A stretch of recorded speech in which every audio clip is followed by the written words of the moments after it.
Ilmu ini adalah ilmu rilis tulang dan sendi. Manipulasi untuk tulang dan sendi. Ya.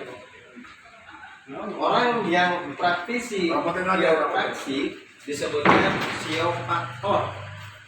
Chiropraktor itu praktisi dari pijat krek-krek ini. Ya. Kalau di ruqyah disebutnya itu roki. Ya. Kalau di pijat ini chiropraktor, yaitu seseorang yang mendalami ilmu chiropraktik atau ilmu metode krek-krek. Ya.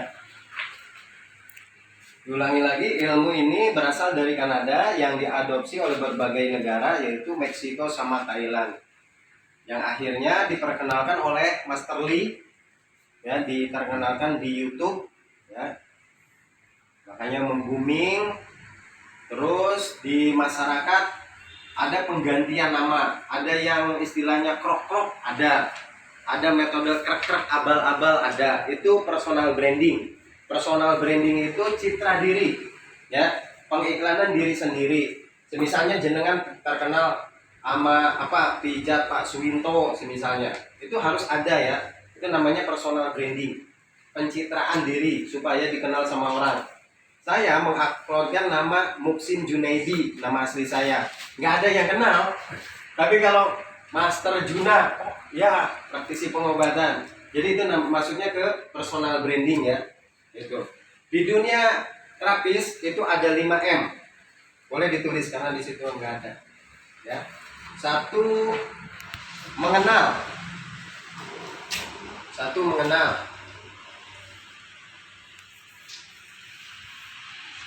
1, mengenal. 2, memahami.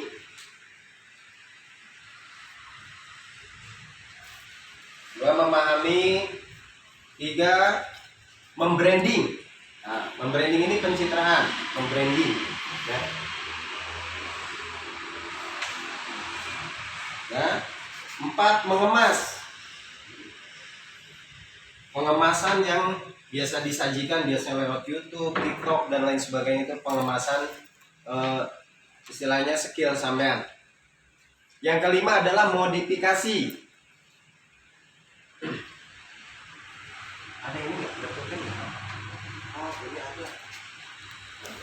Di situ tuh, di tas kecil saya. Nggak apa-apa. Nah, modifikasi. Modifikasi ini mengambil, ya, gerakan orang lain. Misalnya sampean lihat di YouTube, oh ini gerakannya bagus nih, sampean ambil. Itu untuk penambahan skill. Namanya modifikasi. Jadi nggak harus sama. Misalnya teknik jari petir, orang pakai telunjuk sama pakai jempol, saya pakai jari kelingking. Walaupun namanya sama, totok jari petir, tapi kesannya, oh kalau Pak Juni itu pakai jari kelingking. Jari kelingking kesannya kan nggak ada tenaga. Tapi saat penggoresan, saat pelaksanaan session terapinya sama, gitu. Cuma kesannya, ya. Jadi ada personal branding juga di situ. Jadi modifikasi adalah memodifikasi, menambah atau mengurangi gerakan orang lain dijadikan penambahan skill kita, ya.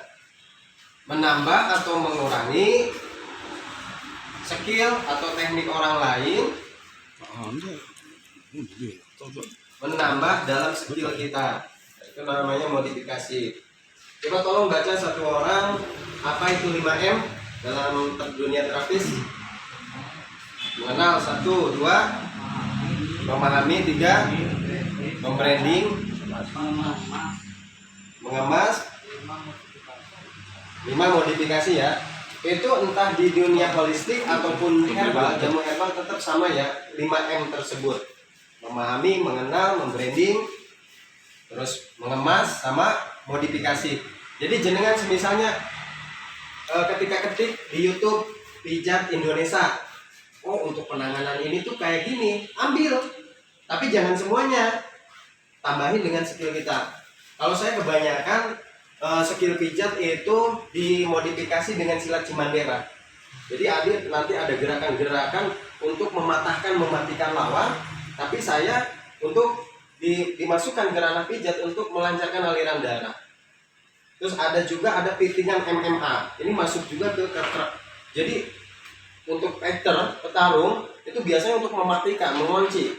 Tapi untuk ini dijalurkan untuk relaksasi tulang dan sendi, ya.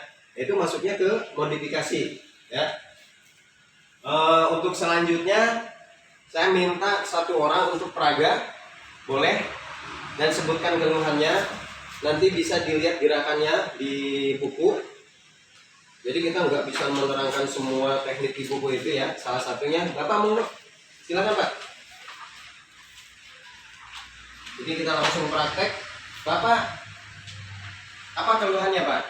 Misalnya ini lagi berdialog sama pasien ya, langsung tanya jawab, langsung penanganan. Bapak, sakitnya apa yang dirasainnya? Pak, sini deketin ya. Iya. Oke.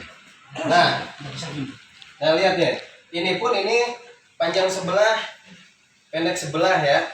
Nih, ini banyak kasus seperti ini Pak, tanpa dipahami oleh yang punya badannya sendiri. Ini lihat nih, ya, bener nggak?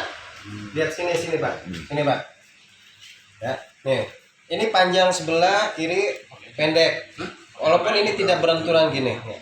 Bapak jenengan tengkurap Pak, tidur tengkurap. Cara penanganan kayak gini, ya, tadi yang pendek kiri, yang pendek kiri.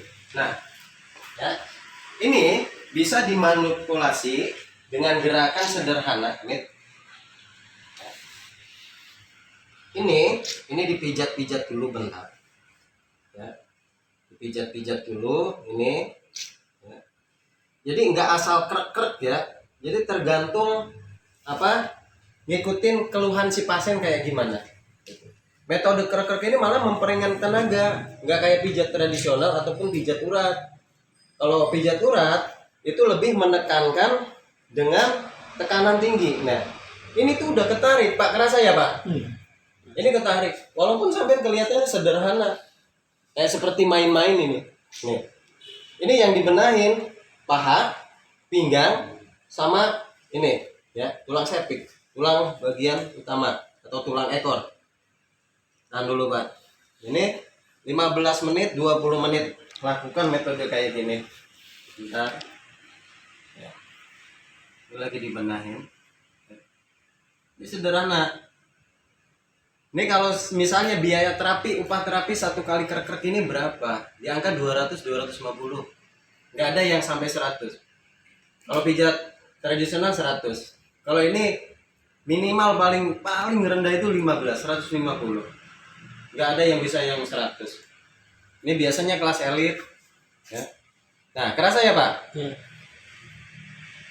Ini lagi manipulasi. Istilahnya pembenahan tulang ekor, ya. Sama saraf ini ketarik nih.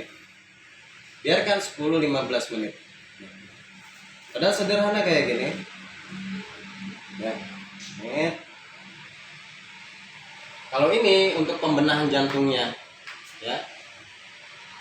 Itu biasanya kita lakukan sebelum tidur. Kalau yang dikrek itu 2, 3, 4, 5, 6, 7, 8. Nah, yang pertama itu sistem pembobokan. Pembobokan itu kayak